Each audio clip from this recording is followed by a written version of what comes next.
but we did a survey last year where we surveyed this question: who owns data quality?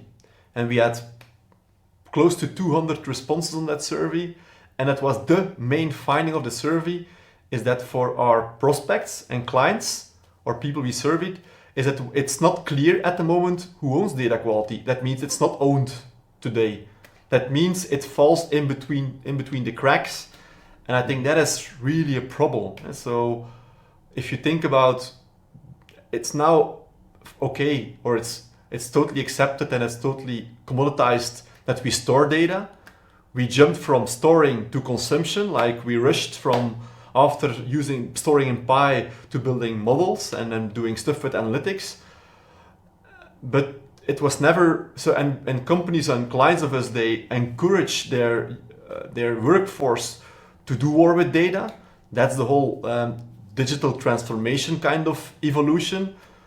But that means companies, organizations are encouraging their workforce to do more with data, but it's not clear who owns the quality of data. That's a real big problem, and that is also why Timeshare is trying to play a thought leadership role here and try to communicate to the market, to enterprises who have a lot of sensor data, by saying, look, this is really problematic. You're storing it, you're encouraging people to use it, but nobody has a clue if it's reliable, yes or no, if it's trusted, but you're encouraging people to work with it. And then you see indeed time that problems happen.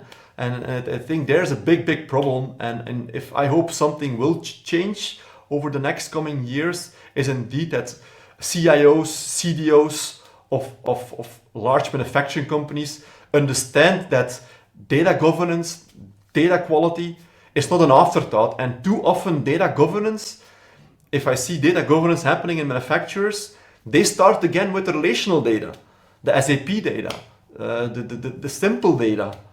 But if you look to a manufacturer, where do they make their money? They make their money with sensors, right? Because that's the heart of their operation. And that data nobody owns, and nobody knows if it's reliable. And that for me is a big problem. And that is the reason why I step out of that every day, because that's exactly the mission what we have with Timeshare, is that data is so important for those kind of clients, and they don't have a clue if it's reliable, and nobody's owning it. And that is really close to our mission. So I'm really grateful that you asked that question, because that's so essential to what we're discussing here today.